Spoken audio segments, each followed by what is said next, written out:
News 18 में आपका इस्तकबाल। मैं हूं Munir Hussain hurrah. Assistant director tourism Gulmarg ने एक एडवाइजरी जारी कर दी है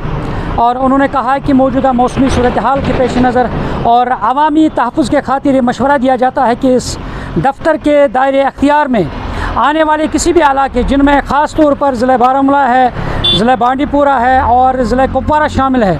और उनमें मुतल्लिका अथॉरिटी से पेश की इजाज़त हासिल किए बगैर किसी भी किस्म की ट्रैकिंग सरगर्मी अंजाम न दी जाए। उन्होंने बाज़ाब्ता तौर पे मज़ीद कहा है कि जो निचले इलाकों में छोटी ट्रैक्स भी मौजूद हैं और वहाँ भी मौजूदा हालात में गैर महफूज हैं ये ट्रैक्स, लिहाजा इन सरगर्मियों को भी बाकायदा इजाज़त के बगैर अंजाम न दिया जाए। तमाम मुतल्लिका अफराद को सख्ती से इस एडवाइज़री पर अमल करने की हिदायत दी जाती है और महकमा सेहत गुलमर्ग के असिस्टेंट डायरेक्टर ने लिखा है इस एडवाइज़री में, और तमाम मुतल्लिका अफराद को सख्ती से इस एडवाइज़री पर अमल करने की हिदायत दी जाती है। और उसमें कहा गया है कि जो भी खिलाफ वर्जी करेगा और खिलाफ वर्जी की सूरत में तमाम तर ज़िम्मेदारी जो है वो मुतल्लिका फ़र्द पर आयद होगी, और इसलिए ये हिदायत जो है ये सिर्फ़ अवामी तहफ़्फ़ुज़ के मफाद में जारी की गई है। और इसलिए ज़रूरत है कि जो भी आप ट्रैकिंग के लिए जाना चाहते हैं वो ट्रैकिंग के लिए फ़िलहाल ना जाएं और